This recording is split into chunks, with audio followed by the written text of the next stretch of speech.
Welcome to Manchester, where the Conservative Party are meeting for Rishi Sunak's first conference as Prime Minister. This is Politics Live.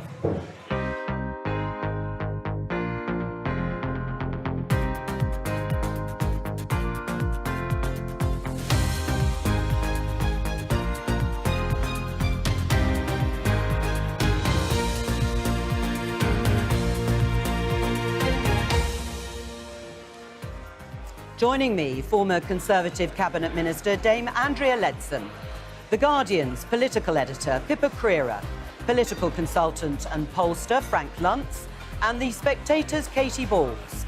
Today, Tories tussle over tax cuts.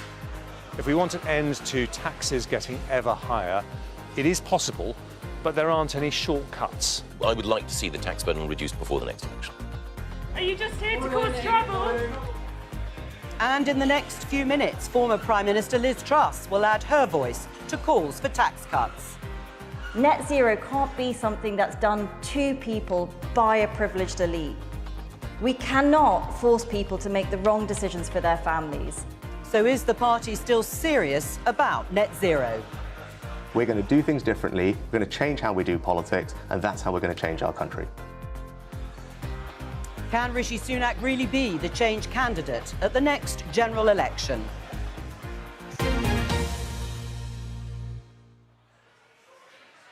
Hello and welcome to Manchester for this year's Conservative Party conference. Everyone is gathering behind us. You might be able to hear them, and around the conference centre.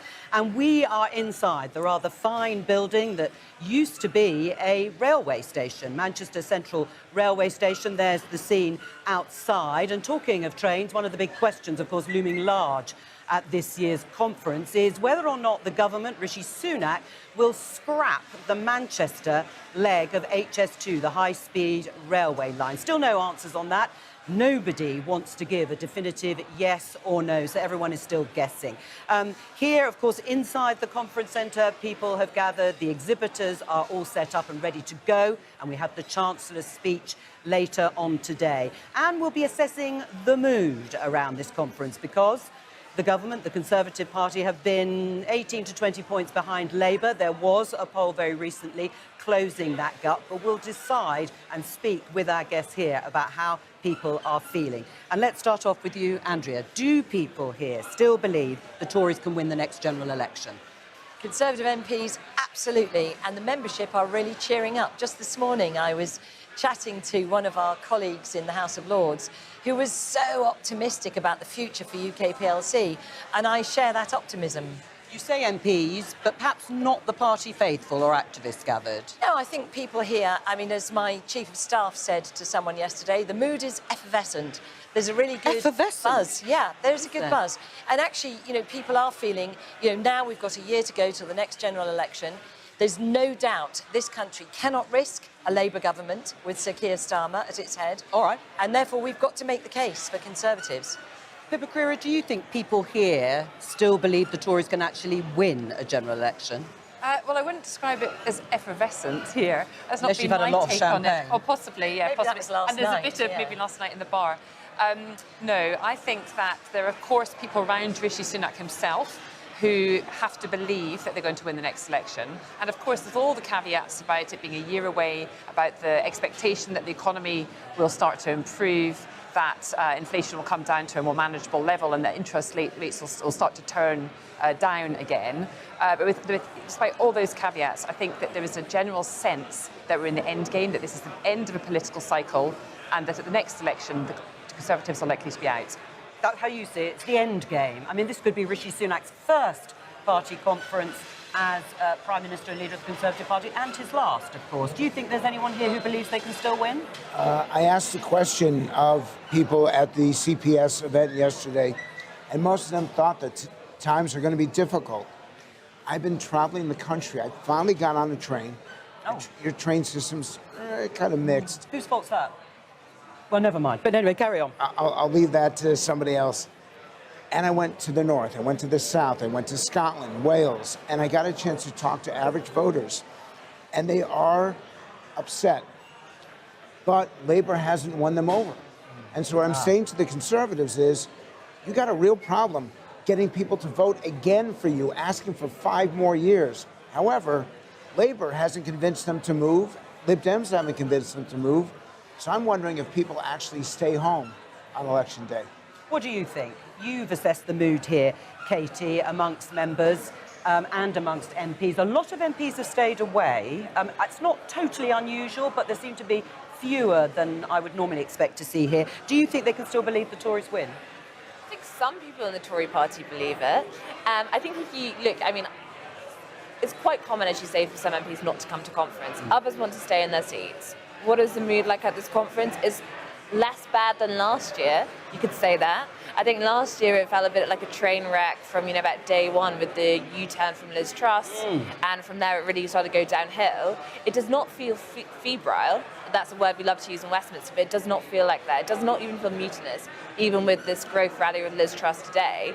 But do MPs and some aides feel a bit resigned to defeat? Yeah. I think there is a current of that, and therefore the question is, can Rishi Sunak change that by the time the activists leave on Wednesday, so they feel they have much more of a sense of a purpose? I think that's his challenge. Well, that is the question that we will talk about towards the end of the first programme, Politics Live, and that is about Rishi Sunak being a change candidate or a change Prime Minister. There are suggestions, though, from Tory MPs, helpfully. Let's just show you this headline in The Guardian. Tory factions threaten to wreck Sunak's conference. This is over tax cuts. That's what they want to see, although the mood music is very much from Jeremy Hunt that isn't going to happen. But let's hear Cabinet Minister Michael Gove. My own view is that wherever possible, we should cut taxes on work. In other words, we should incentivise people to work harder. We should make sure that they're better rewarded for the enterprise, the effort, the endeavour that they put in. Should there be a reduction in the tax burden on individuals before the next election? Are we talking the next year? Are we talking 3 years? Are we talking 5 years? Yes, no, I would like to see the tax burden reduced before the next election. Well, that was clear, and that's Michael Gove, Andrea Leadsom, not a backbench MP, a member of the Cabinet. So who's right? Michael Gove, yes, tax cuts before the next election, or Jeremy Hunt, no, they'd be inflationary? The fact is, Conservative governments will always want people to keep more of their own hard-earned cash. People spend their own money much better than governments ever do. Timing-wise, I think Jeremy Hunt has made the very clear case that as a result of the extraordinary events of recent years, now is not a time to destabilise by effectively reducing the government's ability to build back. However, he's also very clear that his aspiration, his ambition as a Conservative is to see taxes reduced. Would you like to see them before the next election, like Michael Gove? The timing, obviously, people want to be given a reason to vote Conservative, and that is what Rishi and the Chancellor will be looking for. And that, of course, a part of that is people want to keep more of what they earn. I mean, this argument is raging here at conference with Tory MPs who, as Andrea has just said, think that might help Conservatives win the next election. It's not going to happen, though, is it, tax cuts? I mean, it's quite clearly not going to happen if you take politicians at their word in the autumn statement. As for next year, I think that Rishi Sunak sees himself as a politician that often gets crises befall on him. And therefore, I think the plan in number 10 is a tax cut before the election. But part of the reason they don't want to say it's definitely coming is clearly then it would just be, well, tell us what it is now. And secondly, just in case you did have something such as, pandemic, war, unexpected events. But I think it's long been number 10's plan to go for a pre-election tax cut, and I would still expect them to try and do that. You're nodding. It doesn't have to be a tax cut. What the public is saying is that they can't afford their food, they can't afford fuel, they can't afford their cars, they can't afford their homes, their insurance. The public is saying make things less expensive. So either through tax cuts or through increasing affordability, that is absolutely necessary for the Conservatives to come back. And I would add to that, of course, that inflation is the biggest hit to your income. And therefore, a bigger hit than tax raises are. And what the government's doing with the Low Pay Commission to increase the national living wage to at least £11, that is actually helping people's ability to buy the things they want to buy. So completely agree, it's not just about tax cuts. What's going on here, though? You've got Michael Gove stating a complete sort of opposite to the government's line, of which he is a part. Yeah. Well, it's a very integral part of being a Conservative, isn't it? Wanting a smaller state and tax cut. So clearly that's what they all want. And what we're seeing, I think, at the moment is a sort of a probing of big spending commitments. We've had it on the triple lock, we had it having it on HS2, it'll come on the NHS. As the government sits and goes through the figures and works out where they can save money, where they can make cuts, in order to be able to afford that tax cut. So I agree with Katie. I think there is absolutely. I'd be stunned if there's not the tax rabbit out the hat. And that's quite hard to say. But yeah, I've got it right though. At the next election, they feel they need that. But I should say, I'm afraid, I'm not convinced it's going to make any difference. I think people stop listening to the Conservatives, and when it gets to the point of even offering a tax cut, I'm not sure that'll be enough to get them over the line. I mean, the group of MPs that have signed up to this tax pledge, I'm just going to read it because it is very sort of firm in its commitment, Katie. It says, I, MP, pledge to the taxpayers of my constituency and to the British people that I will not vote for or support any new taxes that increase the overall tax burden. So does that mean if there are any increases in taxation in the autumn statement, they're going to vote against it? I think that's quite clearly the implication. Obviously, you get to a situation where to vote against a finance bill is a confidence matter. Yeah. So it's quite high stakes. But then also, is it the case that actually Jeremy Hunt is really going to raise tax? I mean, I don't think Jeremy Hunt's about to cut tax. But the overall tax burden in many ways could go up slightly. Yeah, well, exactly, in which case. But I do think, broadly speaking, anything bold on taxation, which is going upwards, is not going to be tolerated by most Tory MPs and would lead to a big rebellion before you got to a vote. But this is actually helpful. I didn't think I would say this, but Labour is talking about which taxes to put up. The Conservatives are talking about fighting over which taxes to put down. I'd rather be with the public so at its wit's end. I'd rather be on the Conservative side arguing over this than on the Labour side saying, who am I going to tax? Who am I going to regulate? Who are they going to tax? Labour are not saying they're going to put up taxes. They're saying that they're going to close a loophole for private equity, and then there's the private schools aspect of it as well. But Rachel Reeves and Keir Starmer have committed, and maybe they're spinning us all a line. We'll have to see. But they're not going to do any wealth taxes, and not going to do but in the end, working taxes as well. But in the end, they have to pay for all these programs. I think there'll be other ways of doing that. I think we should look closely at, for example, borrowing and how that ends up being, how the borrowing rules end up being interpreted by Labour, for example. I think tax is a very difficult one for them to and that is the point, isn't it? Pippa is right. The Labour Party is sticking very, very closely to what they would call fiscal spending, fiscal rules, in order to avoid any calculation that the Conservatives will say they're going to put your taxes up. But I just want to come back to this issue of tax, because Liz Truss is here, about to make a speech. It's hard to think that it was only a year ago she was Prime Minister at what turned out to be a disastrous conference today.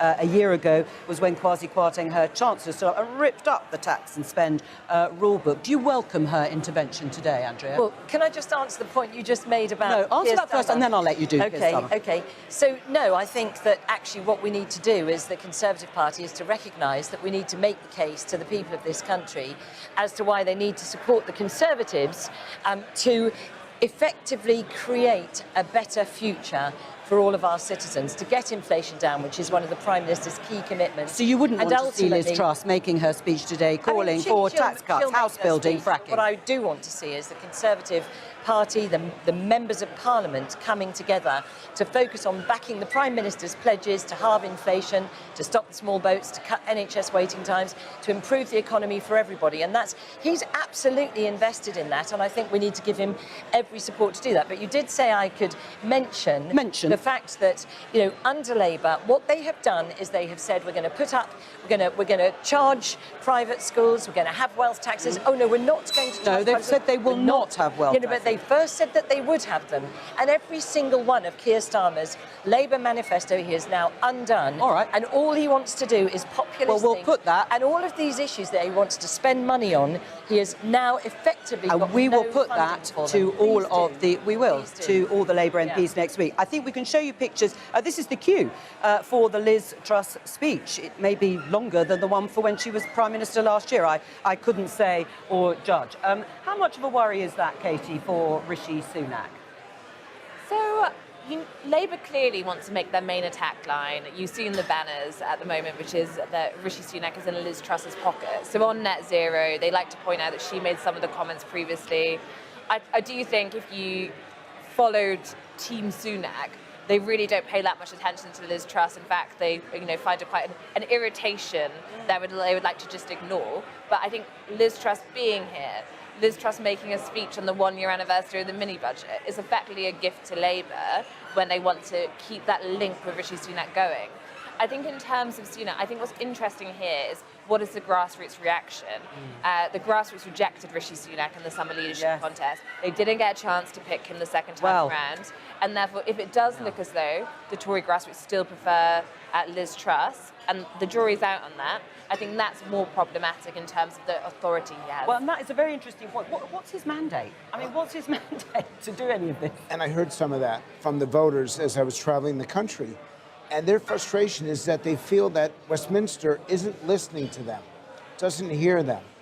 And it went from this feeling of being ignored to a feeling of being betrayed. Now, here's the problem. I know you want to focus on Labour, Conservative, Lib Dem.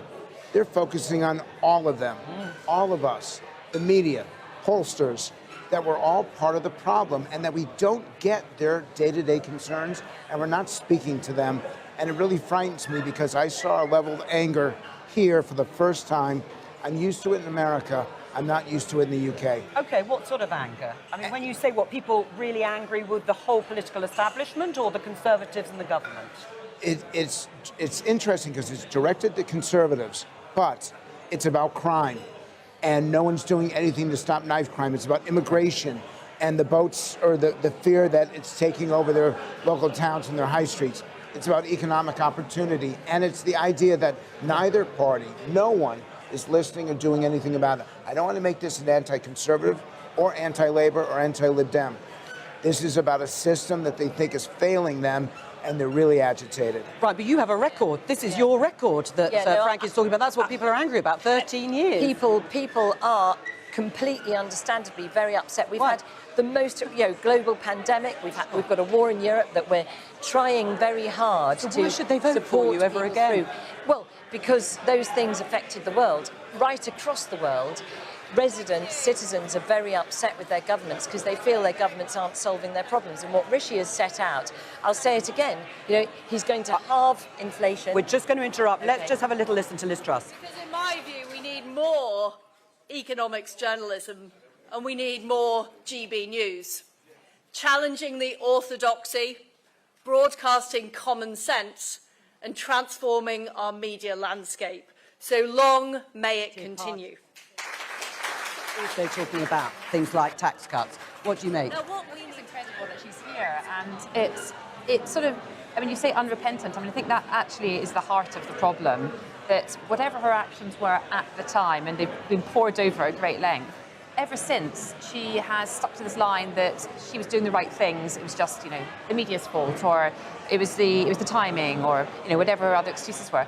And she's going into it looking completely unrepentant, but about the impact that that's had on, most obviously, people's mortgage rates and the fact that people are spending hundreds of pounds more every month, and the wider economic fallout that there was at that time last year. And I think that's really difficult for people sitting at home. I absolutely agree with you, Frank. I think they feel disengaged and lacking in agency when it comes to decisions being made about their lives, and that's a non-political point that's across the board. And then to have a politician, a senior politician, standing up and sort of saying, well, I was right, and almost giving this impression that she doesn't care about the impact of it, that's going to make that situation worse. The name of this show is Politics Live. It's politics death. As far as they're concerned, I'm being only a little bit dramatic here. They're chewing out their MP for not understanding their concerns, and they believe that they're losing control of their country. And it's really not about us, it's actually about them. And we try to turn everything into this partisan divide, or who's going to win and who's going to lose. They think they're losing, and they're looking for someone to stand up. And one more thing. Yeah. I know that the Conservatives run the government. Who runs London? Who runs Manchester? I hear the complaints in the cities itself. Well, there's enough blame to go around. let's talk about some of the issues around what Frank has just been outlining, because last week Rishi Sunak upset many in his own party when he announced various exemptions and delays to several key green policies, including a 5-year delay on the ban on the sale of new petrol and diesel cars from 2030 to 2035. Grants to help families replace boilers will go up by 50% to £7,500, and an exemption for the homes which will most struggle to switch to heat pumps. The Energy Secretary, Claire Coutinho, had this to say this morning. We need to be honest about the challenges ahead. The transition to clean energy should be a cause of optimism for the country. It should mean jobs and opportunities and pride that we are playing our part in a global challenge.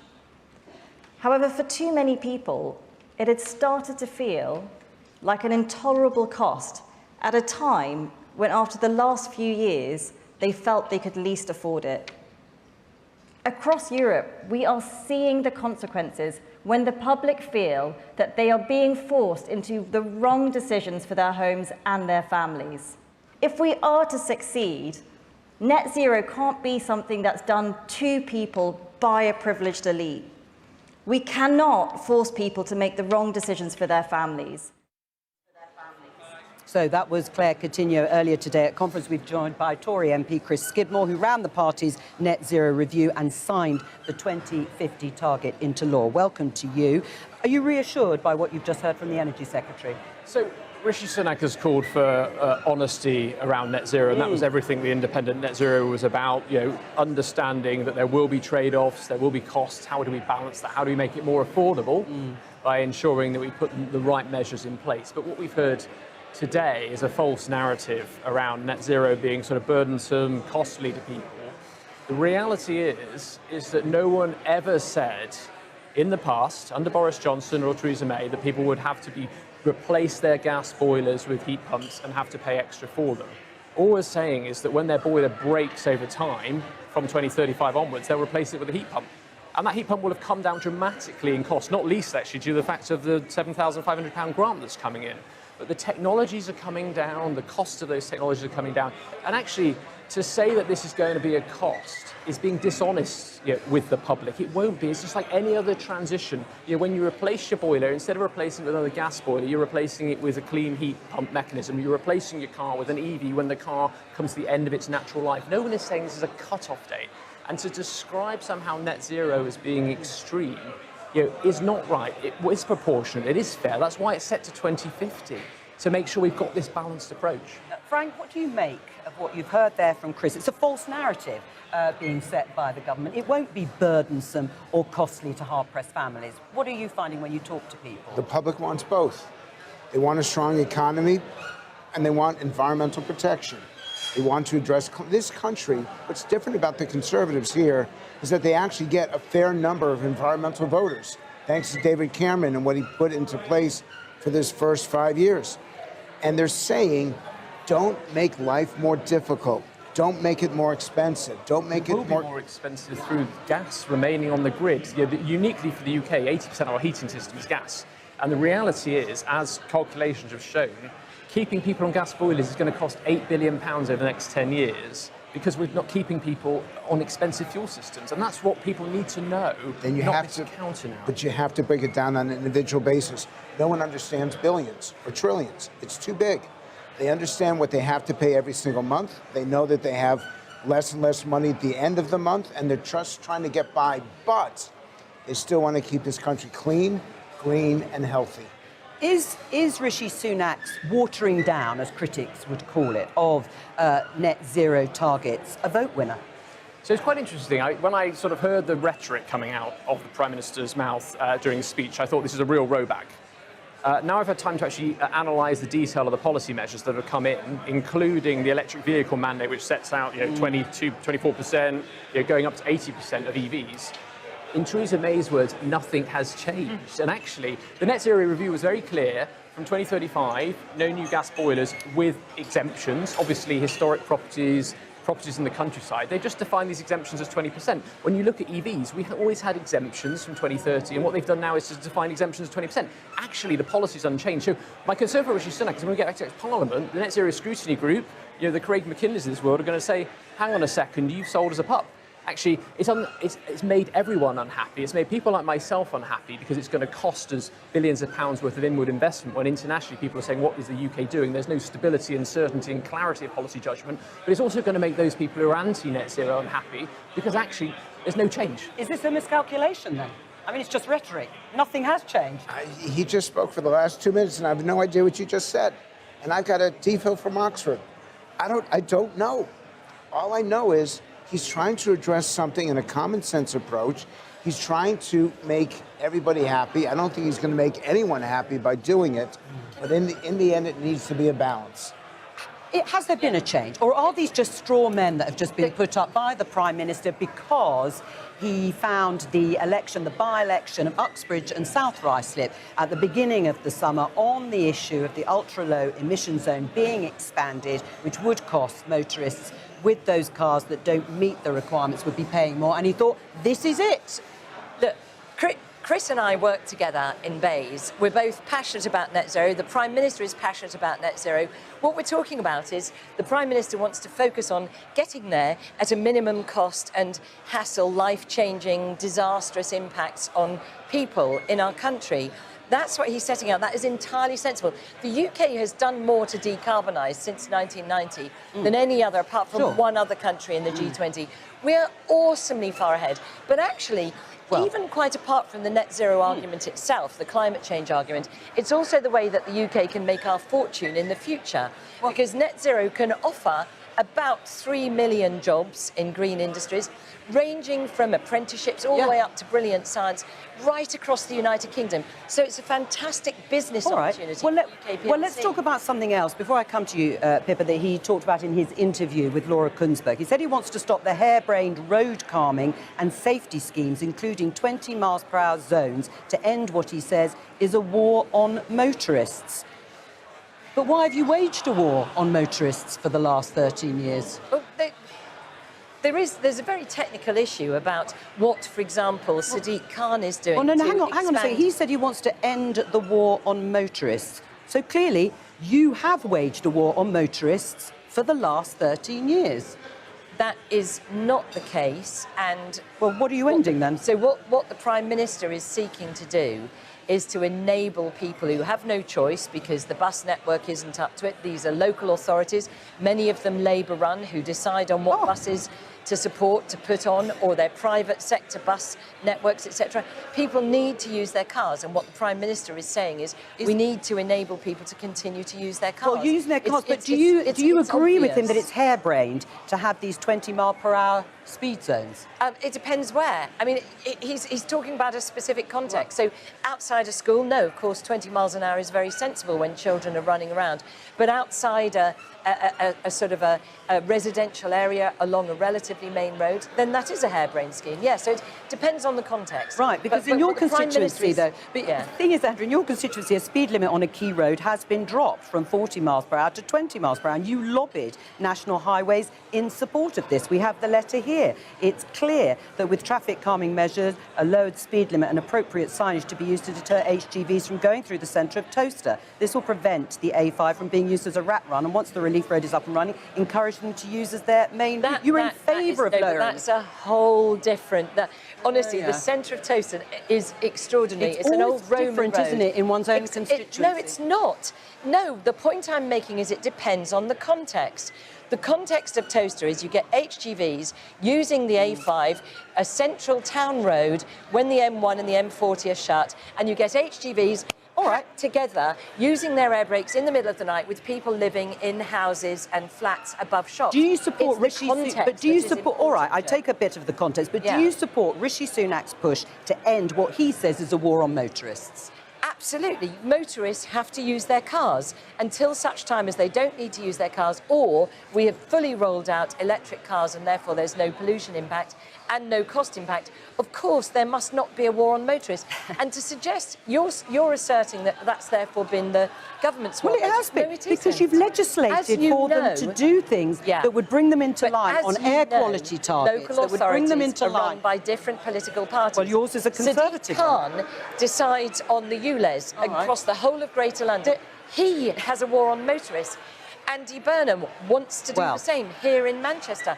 Different local authorities, they are different political parties. All right. It's not true to say that because the Prime Minister says we want to end the war on motorists, that he's therefore confessing that he's had one. Listening to that, is Rishi Sunak facing both ways on this as a result of a by-election that delivered a very narrow result on the issue, particularly of air quality? Up the wrong when I can see you think that, when in fact it's the government that's legislated for local authorities to stick to air quality targets, to bring in measures to actually meet them. I do think that they learned the wrong lessons from the Uxbridge by-election, because there are actually very few similar scenarios across the rest of the UK where there is road user charging on the table. But they spotted an opportunity for a dividing line. And there are local issues in maybe half a dozen seats, not necessarily exactly the same as this one. They spotted an opportunity for dividing lines, and we're going to see more of that in the run-up to the next general election rather than less, because they need to be able to differentiate themselves for Labour. Frank, I mean, the Prime Minister's talking about long-term decisions. That's part of the slogan for a brighter future. But is this really about long-term decision-making or short-term political? It's long-term decision-making with short-term impact. You have to be able to show people that he's going to change their quality of life from the moment they wake up until the moment they go to sleep immediately. It cannot take years. It has to happen right now. But the decisions that are being made are for the next generation. And if he can somehow capture that short-term, long-term, he could be returned. But the question will be, why now? What about the last 13 years? And they have to answer that. The question I always ask, it's a very tough question. After 13 years, why should you get 5 more?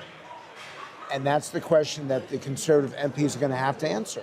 Chris, are you a supporter of the 20 mile per hour, or at least Rishi Sunak implying that he'd like to limit it? In fact, he's not bringing any powers into it's similar to the net zero challenge. It's one of tone, and obviously there are areas where potentially 20-mile-an-hour zones are maybe used inappropriately. But to be honest with you, what you've just done to Andrew is going to be repeated across every constituency for the next 9 months.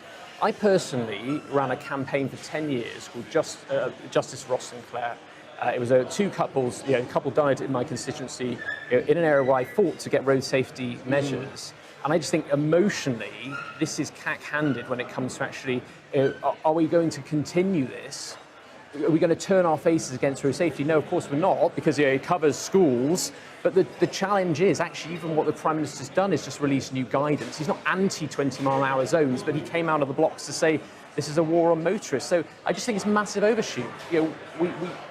I personally will continue to support 20-mile zones. I'm actually in the process of campaigning with my Conservative councillors to get a 20-mile-an-hour zone in my local village in Bitton, in my constituency. I'll continue to fight for that. This is the right thing to do. And if I'm honest with you, if this happens to be our final party conference when we're in government, and this is the final year in government, it doesn't matter about the optics. We should be doing what's right for our constituents and right for our country, regardless even of if it the loses political seats. optics. Well, I think potentially, every seat will be its own sort of by-election. And as I said, I had a 20,000 signature petition with the Justice Ross Sinclair campaign about getting 20-mile-an-hour zones in place. There's a real danger it's going to cost votes as well as potentially even get votes. Well, let's talk about HS2, because as I said, the question over the Manchester leg of that high-speed rail line looms large over this conference. And we've asked politicians over the past few days and weeks since speculation emerged. Let's have a listen. You want me to, but you wouldn't expect me to comment on media speculation. We're getting on with the delivering of the project, and that's all I have to say. Will HS2, high-speed rail, come to this part of the world? Look, there's already spades in the ground on HS2, and we're getting on with delivering it. That's not my question. And, yes or no, is it coming here? I'm not going to comment on all this speculation. We've got a project, we've got spades in the ground, and we're getting on with it. Well, I can't give you the answer this morning. I will say one thing. As Chancellor, I do have to answer the question as to why it costs 10 times more to build high-speed rail in this country than across the Channel in France, because it is taxpayers' money. And I'll also say that when that decision is made, at that time, you will see that we remain very committed to making sure we have the right economic infrastructure in this country. But more than that, I'm afraid I can't say that. Andrea, why can't the government give us clarity on HS2? Well, I imagine, I don't know, I'm not in the government, but I imagine because it's being reviewed now. And I think the key is what the Chancellor said, which is that it is ridiculous the amount of money it's costing. Now, as it does go through South Northamptonshire, I have seen over the last 10 years the extraordinary dysfunction of HS2, the absolute revolving doors, the staff turnover, the enormous salaries being paid, the inability to answer questions, the refusal to engage with constituents on issues like mitigation and compensation.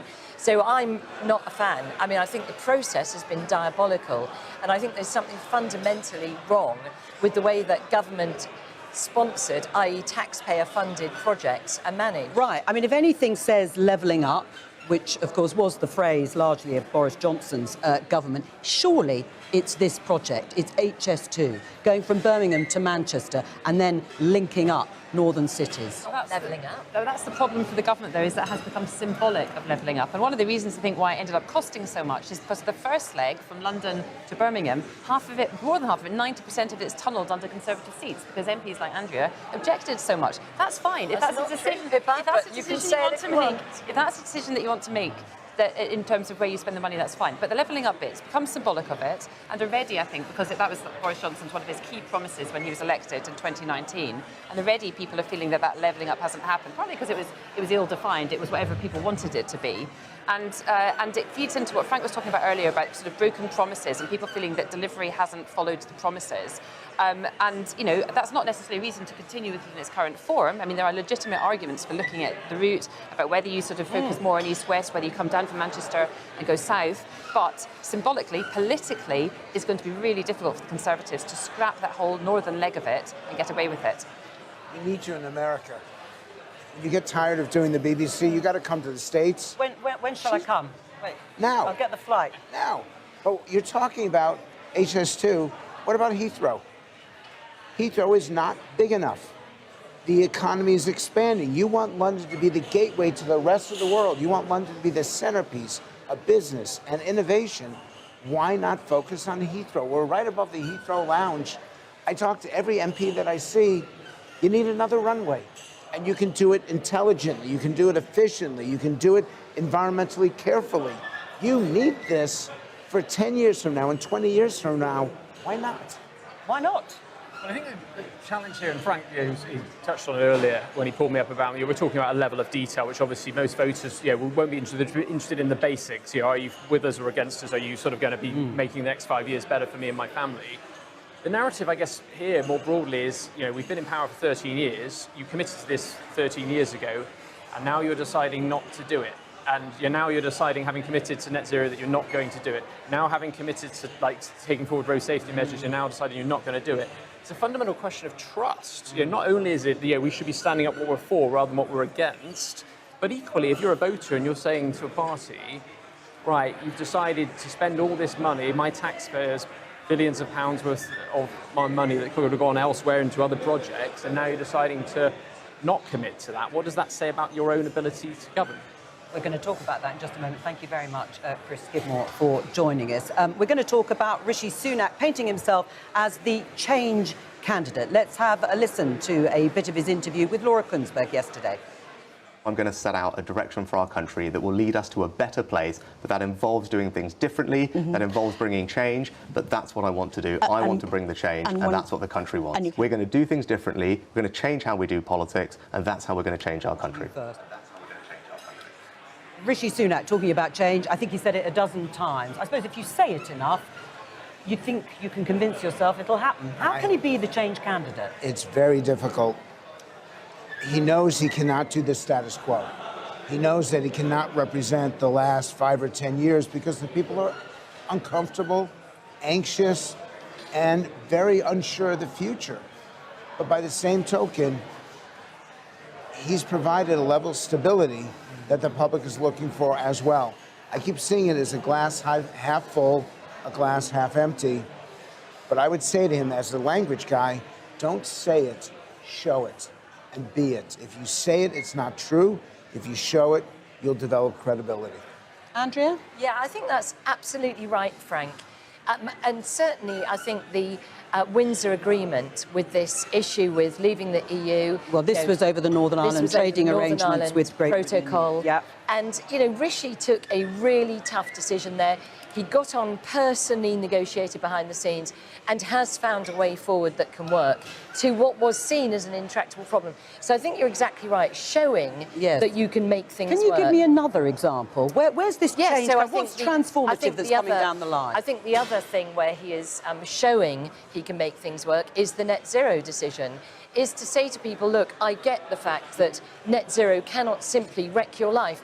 Look at the ULEZ scheme that Sadiq Khan is introducing right across Greater London, where people who are carers, people who are electricians, they need to use their vehicle to get to work every day, are potentially being charged £12.50, not once but twice a day, to use their car to go to work. And it's impossible. And you think that's transformative? That will make him the change candidate? For people's lives. So you asked me for examples, yes, okay? Yeah, I've given you 2 examples. That's fine.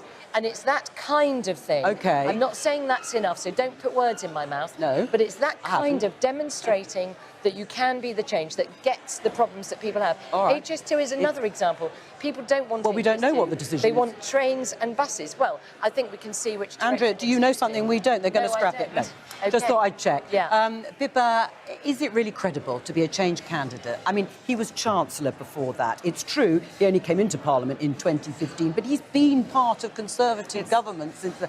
It's very, very hard because he's been at the top of government for so long. I think, look, it is absolutely the case that he offers a stability that neither of his 2 immediate predecessors did, and most people would welcome that for the sake of the country. What it is very difficult to do is at this stage in the political cycle to present yourself and crucially the party you lead, because all of these people are still in the party, to be the fresh face. You'd have to rewrite the narrative. And I think, unfortunately for Rishi Sunak, people at the next election will be voting whether they want the Conservatives in government or not, rather than whether they want Rishi Sunak himself in government or not, and they'll conclude not. Just briefly, let's pause, because we're going to listen to a little bit of the former Prime Minister, Liz Truss's speech to party conference. We need to unleash business across Britain. We need people to want to invest in our country. We need businesses to be able to expand, to grow, to create new jobs, to create new ideas. That's why I'm calling upon the Chancellor at the autumn statement to put corporation tax back down to 19%. And frankly, if we can get it lower, the better. So Liz Truss calling there for corporation tax to go back down to 19%. She was talking at a fringe event, not in the main hall. You'd like to see corporation tax go down to 19%? Well, interestingly, having talked to a number of businesses at different roundtable events, what businesses say is what's important for them is not that headline corporation tax, but it's the kind of allowances and the kind of support that they get for taking new initiatives that is more important to them. So I don't know if that headline rate actually is the critical issue. What did you think when you saw Liz Truss? You probably heard broadly what she was saying at a fringe event here. It would play well in America. I'm not sure how well it would play here in the UK at this moment, but this tells me that your party's in trouble. You're 1 year from an election. You're having a former prime minister come out vocally and determined in a policy that's different than his own. We're not used to this. This is the kind of division that really upsets the electoral hopes of a candidate. But I do want to emphasize, there's some things that are more important than an election. And it really is, yes, I love that look. It's the next generation. And the decisions that this country's going to make over the next year is going to determine what happens for the next 50 years. And so we have to do it carefully. I mean, division like that at the very top of the party. Chancellor's speech coming up, former Prime Minister saying, I don't agree with you. Yeah, this is a fringe meeting at party conference, but where I think what Rishi is planning for the next generation is much more support for the family. All right, that's all. So important. It's all we've got time for. Thank you to all of my guests for joining me here. And of course, we're going to be back in 45 minutes' time. So get a cup of tea, come back in front of your television with Jeremy Hunt's speech. Bye-bye.